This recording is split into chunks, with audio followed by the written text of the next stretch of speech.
नमस्कार दोस्तों, mind fresh विचार में आपका स्वागत है। आज का हमारा लेसन है गीता में भक्त भक्ति व भगवान की महिमा। गीता के 9वें अध्याय को भगवान ने पहले ही कहा है। राज्य विज्ञा राज्य गुहा योग यानी कि बड़ी ही गुप्त व गुहा योग की इसमें चर्चा है और उसमें जिन 9 श्लोकों की बात कही गई है उनका संबंध है। अगर भक्त का परिचय जानना हो तो कैसे जाने? भक्त के पास संपदा क्या है? हम किसे कहेंगे भक्त? भक्ति की संपदा है सट संपत्ति। इसमें पहली संपत्ति है सम का अर्थ है मनोनिग्रह। दूसरी संपत्ति है दम का अर्थ है इंद्रिय निग्रह। तीसरी संपत्ति है उपरति, इसका अर्थ है निवृत्ति वैराग्य। और इसके बाद चौथी संपत्ति है तितिक्षा यानी सहनशीलता, प्रसन्नता पूर्वक सुख दुख को सहन करना। पांचवी संपत्ति है श्रद्धा यानी शास्त्र संत गुरु भगवान के प्रति ग्रहण श्रद्धा। छठी संपत्ति है समाधान, शंकाओं का निराकरण। जो ऊपर 5 संपत्तियां पा लेते हैं वो छठी संपत्ति तक स्वयं ही पहुंच जाते हैं। ये भक्त की संपत्ति है। और भक्त का परिचय क्या है? तो भक्त का परिचय है भगवान का सतत स्मरण और उनमें समर्पण। अब बात करते हैं भक्ति की। भक्ति क्या है? भक्ति क्या चीज़ है? भक्ति वो है जो हमें हमारे भगवान से जोड़ती है। भक्ति का अर्थ यो तो भजन कहा गया है। नारद भक्ति सूत्र में भक्ति को प्रेम स्वरूपा और अमृत स्वरूपा कहा गया है और उसमें भक्ति के अनेक रूप अनेक स्वरूप बताए गए हैं। आचार्य रामानुज, आचार्य निम्बार्क और महर्षि दयानंद की अगर हम बात सुने तो उनके अनुसार भक्ति क्या है? जिस प्रकार अग्नि के पास जाकर शीत की निवृत्ति और उष्णता का अनुभव होता है, उसी प्रकार प्रभु के पास पहुंचकर दुख की निवृत्ति तथा आनंद की उपलब्धि होती है। परमेश्वर के समीप होने से सब दोष दुख छूट जाते हैं और परमेश्वर के गुण कर्म स्वभाव के सदृश जीवात्मा के गुण कर्म स्वभाव पवित्र हो जाते हैं।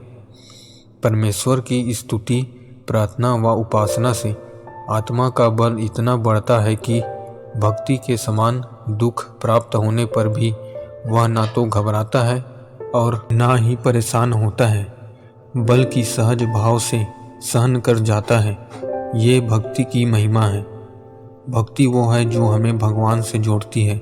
भक्ति की शुरुआत उस समय से होती है जब हम भगवान की ओर उन्मुख होते हैं और जैसे जैसे हमारा स्मरण प्रगाढ़ होता है, जैसे जैसे हमारा समर्पण प्रगाढ़ होता है, वैसे वैसे हमारी भक्ति भी प्रगाढ़ होती है।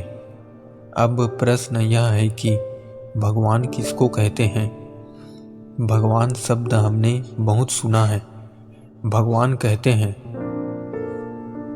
भर्ग को, ये भग धातु से बना है। और भक्त वो जिसके पास सट संपत्ति हो और भगवान वो है जिनके पास 6 ऐश्वर्य है। षडैश्वर्य में क्या होता है? पहला ऐश्वर्य, दूसरा वीर्य, तीसरा स्मृति, चौथा यश, पांचवा ज्ञान और छठा धर्म है।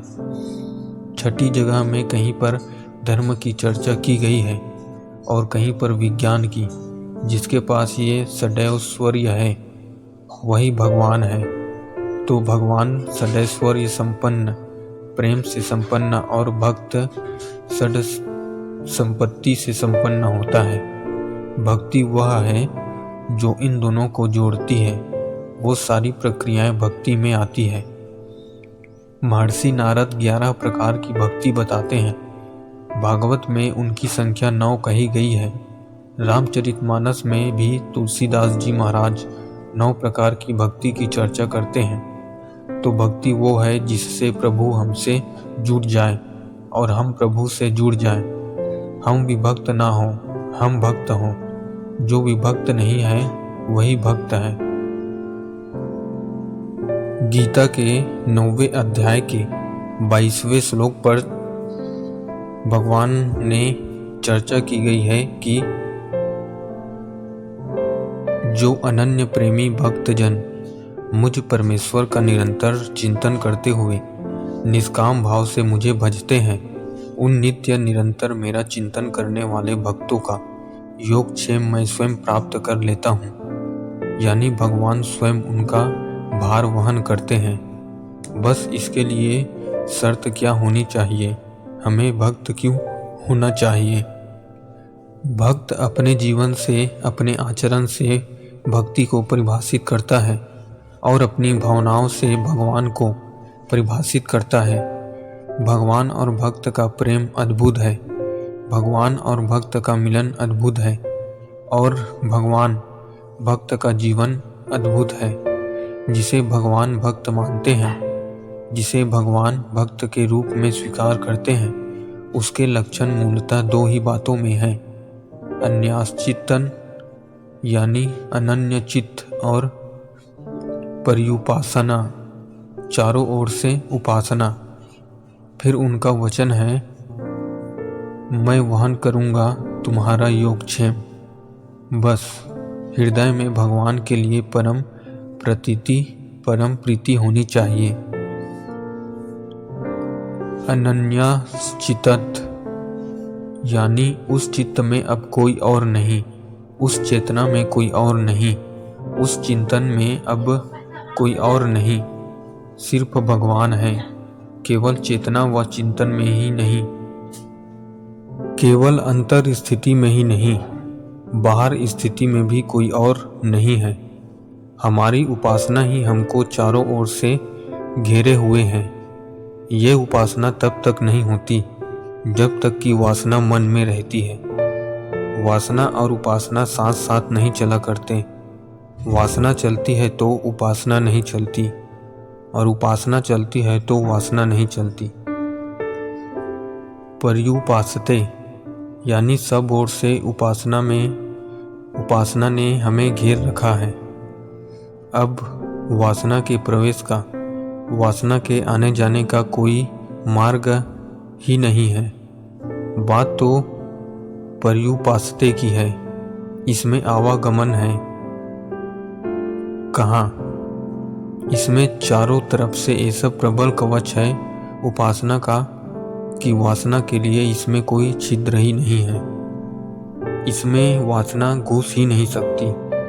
अब चाहे जीवन में कितने भी अभाव हो, निर्धनता हो या फिर चाहे कैसी भी परिस्थिति हो, बात यह है कि चित्त अनन्य होना चाहिए।